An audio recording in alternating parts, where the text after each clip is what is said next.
Hi, greetings. My name is Amira Sanko Fokwali here at As Life Coaching Ministries, and I'm at my healing center. It's been a long time since I've been on the YouTube channel, and I thank you all for being so patient with me. I've just been uploading videos here and there, and so now, here currently, I'm finally into the healing center. So, my healing center, which I just got a little while ago, and so I will be doing some a grand opening pretty soon. I haven't official. I'm open, but not officially because I have clients coming out or whatever, and pretty much is on an appointment basis. But I am open nevertheless, and so pretty much today's discussion, of course, and I want to go right into it, will be bitter children's parents. Okay. So I've been getting an alarming amount of my clients who have been coming to me and asking me, how do you deal with children's parents, whether it be child's father, whether it be your child's mother?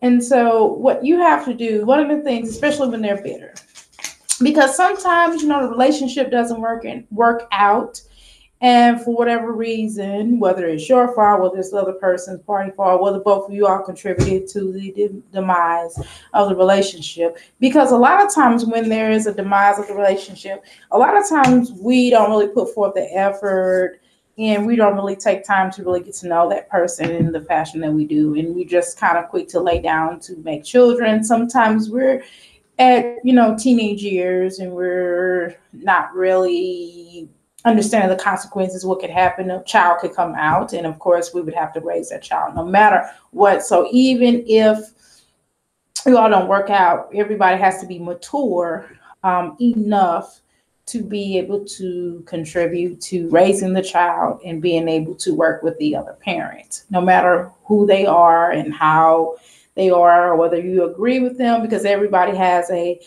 different way of raising. So at one particular home, you might have a set of rules in the other home. So for example, even in dealing with dietarily, so obviously whoever the parent lives with, we're going to have to respect each other in a different type of way. So for example, if the child does not eat meat, or if the child doesn't eat pork or things like that. So if the child absent parent, I don't like to use, but that's what the courts use, an absent parent, of the parent who doesn't have predominantly, the child doesn't reside in that custody, but on a part-time level or every other weekend kind of thing, or even if it's shared custody, if the child is with this particular parent Monday through Friday or longer time period, then it does make sense for you not to feed that child pork.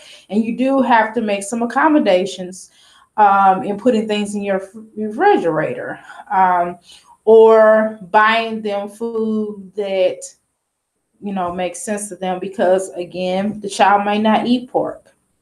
The child may just eat chicken and uh, pizza or something like that. I don't know. Or the child may be a vegetarian, maybe a vegan. But again, you should respect that parent wishes, okay? So on that level, right? So certain things, like for example, on the weekend.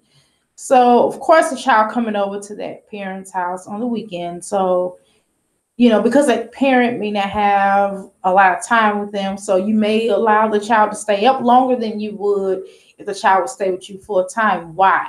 Because I'm just giving you some examples. Because you don't see the child very often, and again, it's the weekend, and they don't have school on the weekend, so why wouldn't they be able to stay up versus the child being at the other parenting household.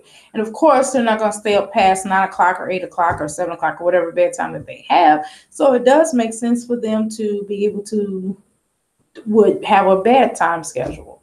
Okay. And so again, those are certain quirks, those are certain things that can happen. One of the things that has to be clear is that when you are parents, co-parenting with the other parent, if you're in a new relationship via marriage, married to someone else, or if you have a girlfriend, boyfriend, what have you, they need to stay out of it, you know, unless it's a type of rapport where you may, for example, get along better with the with your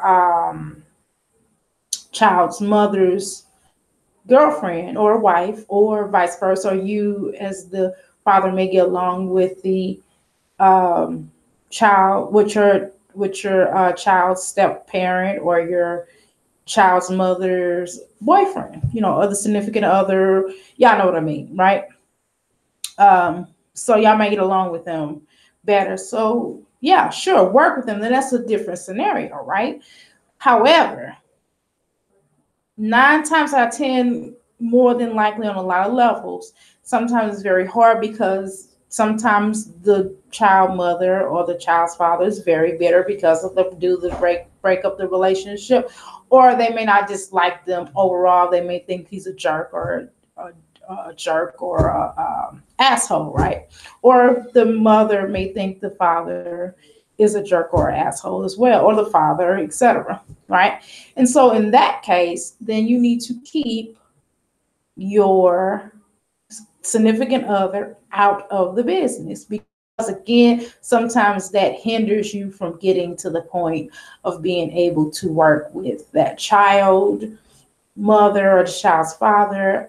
Again, you all have to deal with each other probably for the rest of you all life, or at least until the age of 18, or until they get out of college or somewhere like that. Well, we can say 18. So in a lot of cases, you have to deal with them. And why bring a third party in that's going to add salt? That's going to add more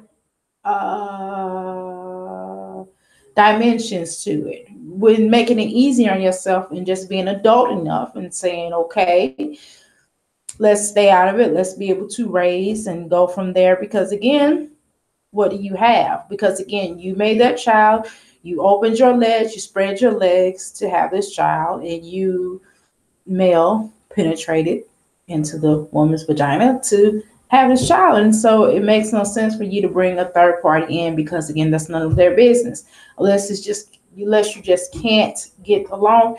And then in which court case you can allow the court to decide. And that's of course when it gets really serious, because blocking each other's numbers, the children's parent, the step parents or the significant other playing on each other's phone. I mean, how old are you all? Especially once you hit the age of 20 something, then again, that's something that has to be grown up on. You have to be the bigger person and grow up. All parties involved should be the bigger person in order to grow up. It doesn't make a whole lot of sense for you all to be bitter and to deal with that. So this is going to be a quick video. I wasn't going to do a very long one, but I'm saying for the record, it's going to make way more sense to just handle business and not become bitter. Thank you. Namaste.